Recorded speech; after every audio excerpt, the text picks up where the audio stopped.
Let's go. Swapan ভাই। হ্যাঁ রাহিম। হ্যাঁ ওয়ালাইকুম আসসালাম। কেমন আছেন? হ্যাঁ এই তো ভালো, তোমার কি অবস্থা?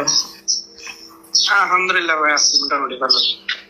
একটা জিনিস আমি অবাক হই স্বপন ভাই, আজকে 5 দিন আমার সিআইডি ডিবি ধরি নি কত জেরা করছে, আমার মোবাইল টোবাইল সব আটকে রাখছে। মানুষ স্ট্যাটাস দেয় কি জানেন, তারা নাকি আমি নোয়াখালী নিছিলাম, নোয়াখালী থেকে তারা নাকি আমি আবার কই পাঠাইছি, তারপরে তারা নাকি আমি ধরাই দিছি। আমি জাস্ট অবাক হই, মানুষ এত সুন্দর লেখা কিভাবে লেখে ভাই? তোমার সাথে কি ঝামেলা ছিল? আমার সাথে ঝামেলা বলতে কি ভাই, আমি তো তার সাথে আজকে লাস্ট 1.5 বছর ধরে নাই, মানে আন্দোলনের 3 মাস আগ ধরি তার সাথে আমার ঝামেলা। দেখ ভাই, কষ্টের কথা নাই বলে, এসব কষ্টের কথা আপনারা ইলিয়াস ভাইয়ের ইয়েতে দেখবেন। তো ইলিয়াস ভাই ইয়ে থেকে কথা বলছো তুমি নাকি? হ্যাঁ, আমি তো আরো 2 দিন আগেই কথা বলছিলাম। আচ্ছা আচ্ছা, আপনারটাও দেখছিলাম। হ্যাঁ ইলিয়াস ভাই বলতেছিল ইয়ার বিষয়, কিন্তু আমি তো কি বলবো, আর একটা ছিল যে যদি অনুতপ্ত হইতো বা যদি মাফ চাইতো, এই যে যেমন তুমি তোমার বিষয়টা বুঝতে পারছো, এই জন্য কিন্তু তোমার উপর মানে আমার চুল পরিমাণ কোনো রাগ বা অভিমান কোনো কিছু নাই। হ্যাঁ অনেক আগে তুমি অনেক আগে চাইছো যে এইসব ঝামেলা হওয়ার। কারণ আমি তো এটা ইচ্ছা করে করি না, আমার তো করানো হয়েছে ভাই। আমি কিন্তু আমরা চিনতাম না, জানতাম না, মানে আমার যদি বলে যে এটা কর, আমরা যদি এটা না করি তাহলে আঙ্গু পা ফালাই। হ্যাঁ, আর 1 বছর আমি একটা প্যারার মধ্যে ছিলাম আর কি। এই যে আবার আরেকটা বিষয় দেখো, এটাও হয়তো পাবলিকে জানে না, এই বিষয়টা জানলে হয়তো পাবলিকে মানে পুরা ইয়া হয়ে যাবে যে ওই আমার কান্নার বিষয়টা, কানছিলাম কি জন্য আমার ওয়াইফ, কিন্তু হয়তো তুমি হয়তো অডিও টডিও শুনছো যে আমি ইনবক্সে পাঠাইছি অনেক কি মানে সবার সাথে প্রান্ত ভাইকে পাঠাইছি, আর প্রান্ত ভাই তোমার সাথে মজা নিচ্ছিল, আরো ভয়েস দাও, আমি আফ্রিদিকে পাঠাচ্ছি, শোনাচ্ছি, আরো কান্না করো। হাসি পাই এইগুলো শুনলে, আর আমি ইমোশনাল, বুঝোই তো, কারণ আমার ওয়াইফ এখন আফ্রিদির ওয়াইফ হচ্ছে, আফ্রিদি বললো যে প্রেগনেন্ট 6 মাসের। সেম দেখো কি এক অবস্থা, সেম আমার সাথে মিলে গেছে সবকিছু। আমারও ওয়াইফ তখন 5 মাস নাকি 6 মাসের প্রেগনেন্ট ছিল। তারপর হচ্ছে মানে সবকিছু মানে মিলে গেছে, বুঝছো, কি আর বলবো। আচ্ছা তাহলে এইটা কি বলবো, পুরান কথা বললে কষ্টের কথা মনে পড়বে আর কি, বুঝছো না? না ভাই, আমার খুব কষ্টটা, আমার তার উপরে তো জীবনে অনেক কষ্ট আছে।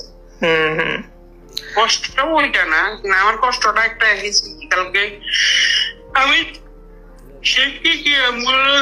আমি সবকিছু বলছি, বলার পর কিন্তু কালকে যখন তারা ধরে নিয়ে গেছে ভাই, এই জিনিসটা আমার খুব হার্ট টাচ লাগছে, খারাপ লাগছে। খারাপ কেন লাগছে ভাই, একদিন হলেও তো তার সাথে চলছিলাম, সে মানুষটা তো অতটাই খারাপ, আমার এটা খুব আবেগে না দিছে, আমার বিবেক না দিছে। আমার কত হচ্ছে মানে খুব কষ্ট লাগছে।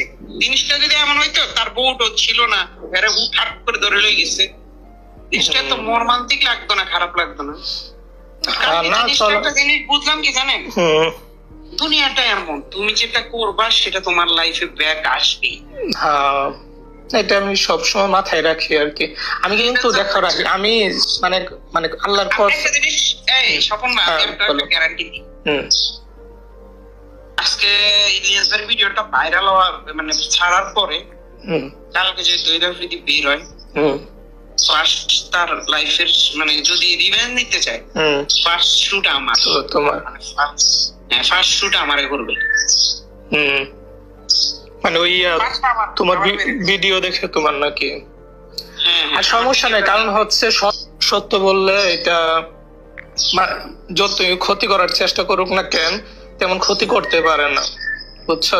যদি তুমি মানে সত্যের পথে থাকলে, আর যদি মনে করো তুমি সত্যের পথে নাই, তখন দেখবা যে কোনো না কোনো সময় তোমার ইয়া হবে, সমস্যা হবে, অন্যভাবে আল্লাহ তোমাকে সমস্যা দিবে। না ওটা অবশ্যই ভাই, বাকি যা সব সত্যি ঘটনা বলছি, একদম সবাই তো যে নামগুলো কি ঘটতো না ঘটতো, আল্লাহ কি ঘটতো, ওইরকম। আর তাছাড়া তোমাকে মানুষে যেভাবে নিচ্ছে, যে তুমি যেহেতু ইয়া করছো, তার সাথে ভিডিও করছো, তার সাপোর্টে ছিল আগে, মানে অনেক আগে থেকে তো তুমি, সে তো তোমারে উঠাইছে, তুমি নিজেই বলো। তো সে যেহেতু তোমারে উঠাইছে, এই জন্য কিন্তু পাবলিক, এই জন্য কিন্তু হ্যাঁ, না না, এটা অস্বীকার যাওয়ার মতো না। তো এই জন্য কিন্তু পাবলিকে মানে তোমার প্রতি নজরটা বেশি, যে আফ্রিদির পরে যদি কেউ থাকে সেটা হচ্ছে তুমি। তো এই জন্যই হয়তো পাবলিক তোমাকে নানান রকম কথা বলবে, বাট তুমি যদি তোমার জায়গা থেকে ঠিক থাকো তাহলে আশা করি মানে কেউ কিছু করতে পারবে না।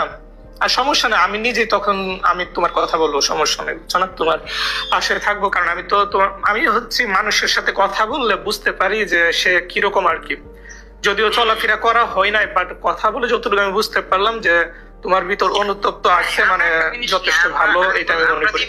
একটা জিনিস আমরা ডাউট করতাম, আমরা মন নরম, হ্যাঁ মন নরম, সে আমরা অনেক যন্ত্রণা দিচ্ছে, তারা ধরে লেগেছে, আমরা তার এমন খারাপ করে লাভই পাই। আমরা তো নাচানাচি করার কথা, কিন্তু না, বিবেকে অনেক না দেয় যে না, একদিন হলো তো তার খাইছিলাম, সে যত খারাপ, হ্যাঁ সে সবচেয়ে নিকৃষ্ট মানুষ, আসলে বাস্তবিক ভাবে নিকৃষ্ট। না, এটা অনেক অনেক মানুষে বলছে যাদের সাথে অন্যায় করছে, সে বাস্তবিক ভাবে একদম নিকৃষ্ট মানুষ। কিন্তু খুব কষ্ট লাগে, মানে তার ফ্যামিলি টালে কষ্ট লাগে, মা টাল্লাই, বউ টাল্লাই খারাপ লাগে আমার, নিয়ে গেল না, নিয়ে গেছে, এটা তো আবার বের হয়ে যাইতে পারবে, এটা তো সমস্যা হবে না, বের হইতে পারবে, সমস্যা সমাধান হয়ে যাবে। সমস্যা থাকলে এটার সমাধানও আছে, মানে এটার তো একটা শেষ আছে, শেষ তো হবে অবশ্যই, বুঝছো না। যে আমার দেখো, তুমি তো একসাথে চলাফেরা করছো, তোমার তো খারাপ লাগবে, আমি তো চলাফেরা করি না, আমি কিছু করি নাই, কিন্তু আমার আরো বরং ক্ষতি করছে, আমার একটা বছর লাইফ থেকে কেড়ে নিছে, আমার সব দিক দিয়ে, আর্থিক মানসিক সব দিক দিয়ে। তারপরে কিন্তু আমার নিজেরই খারাপ লাগে, যে খারাপ লাগে যে একটা ইউটিউবার, একটা ছেলে, মানে আমাদের মতোই তো ছিল একটা ছেলে, তো তার আজকে এই অবস্থা, মানে আমার নিজেরই খারাপ লাগে। কিন্তু জীবনটা অনেক সুন্দর করতে তারা ভালো এইটা আর কি, এই যে ওই অতিরিক্ত লোক থাকলে বা ইয়া থাকলে যা হয় আর কি, শোনো। ঠিক আছে ভাই, ইনশাআল্লাহ কথা হবে। ওকে, ওয়ালাইকুম আসসালাম।